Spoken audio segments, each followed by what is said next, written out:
Batas Pambansa Bilang 68. The Corporation Code of the Philippines. Be it enacted by the Batasang Pambansa in session assembled.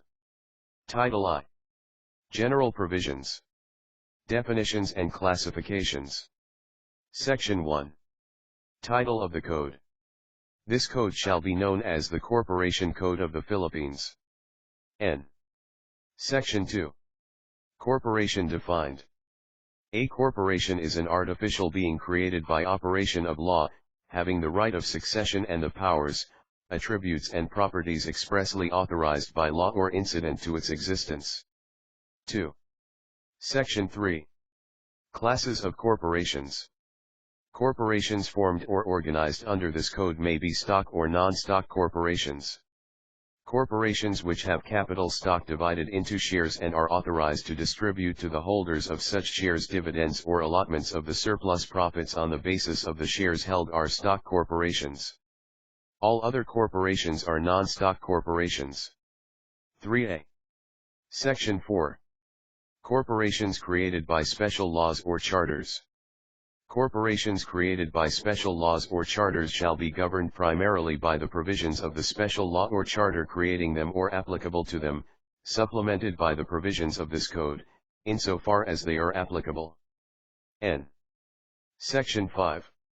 Corporators and incorporators, stockholders, and members. Corporators are those who compose a corporation, whether as stockholders or as members. Incorporators are those stockholders or members mentioned in the Articles of Incorporation as originally forming and composing the corporation and who are signatories thereof. Corporators in a stock corporation are called stockholders or shareholders. Corporators in a non-stock corporation are called members. 4a.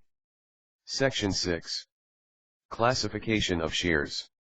The shares of stock corporations may be divided into classes or series of shares, or both, any of which classes or series of shares may have such rights, privileges, or restrictions as may be stated in the Articles of Incorporation, provided that no share may be deprived of voting rights except those classified and issued as preferred or redeemable shares, unless otherwise provided in this code, provided, further, that there shall always be a class or series of shares which have complete voting rights.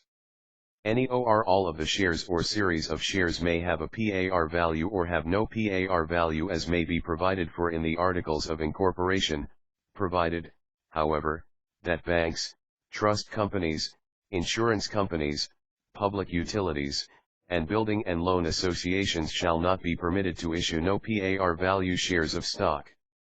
Preferred shares of stock issued by any corporation may be given preference in the distribution of the assets of the corporation in case of liquidation and in the distribution of dividends, or such other preferences as may be stated in the Articles of Incorporation which are not violative of the provisions of this code, provided that preferred shares of stock may be issued only with a stated PAR value. The Board of Directors, where authorized in the Articles of Incorporation, may fix the terms and conditions of preferred shares of stock or any series thereof, provided that such terms and conditions shall be effective upon the filing of a certificate thereof with the Securities and Exchange Commission. Shares of capital stock issued without PAR value shall be deemed fully paid and non-assessable, and the holder of such shares shall not be liable to the corporation or to its creditors in respect thereto, provided that shares without PAR value may not be issued for a consideration less than the value of 5.00 pesos per share, provided, further, that the entire consideration received by the corporation for its no PAR value shares shall be treated as capital and shall not be available for distribution as dividends. A corporation may, furthermore, classify its shares for the purpose of ensuring compliance with constitutional or legal requirements. Except as otherwise provided in the Articles of Incorporation and stated in the Certificate of Stock, each share shall be equal in all respects to every other share. Where the Articles of Incorporation provide for non-voting shares in the cases allowed by this code, the holders of such shares shall nevertheless be entitled to vote on the following matters. 1. Amendment of the Articles of Incorporation. 2. Adoption and amendment of bylaws. 3. sale, lease, exchange, mortgage, pledge, or other disposition of all or substantially all of the corporate property.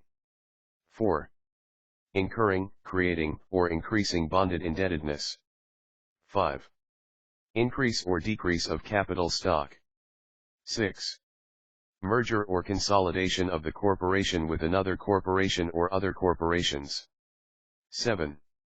Investment of corporate funds in another corporation or business in accordance with this code, and 8.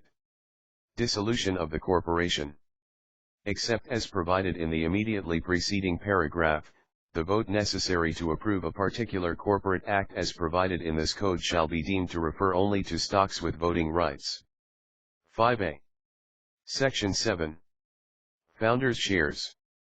Founders' shares classified as such in the Articles of Incorporation may be given certain rights and privileges not enjoyed by the owners of other stocks, provided that where the exclusive right to vote and be voted for in the election of directors is granted, it must be for a limited period not to exceed 5 years subject to the approval of the Securities and Exchange Commission. The 5-year period shall commence from the date of the aforesaid approval by the Securities and Exchange Commission. N. Section 8. Redeemable shares. Redeemable shares may be issued by the corporation when expressly so provided in the Articles of Incorporation. They may be purchased or taken up by the corporation upon the expiration of a fixed period, regardless of the existence of unrestricted retained earnings in the books of the corporation, and upon such other terms and conditions as may be stated in the Articles of Incorporation, which terms and conditions must also be stated in the certificate of stock representing said shares. N. Section 9. Treasury shares. Treasury shares are shares of stock which have been issued and fully paid for, but subsequently reacquired by the issuing corporation by purchase, redemption, donation, or through some other lawful means. Such shares may again be disposed of for a reasonable price fixed by the Board of Directors.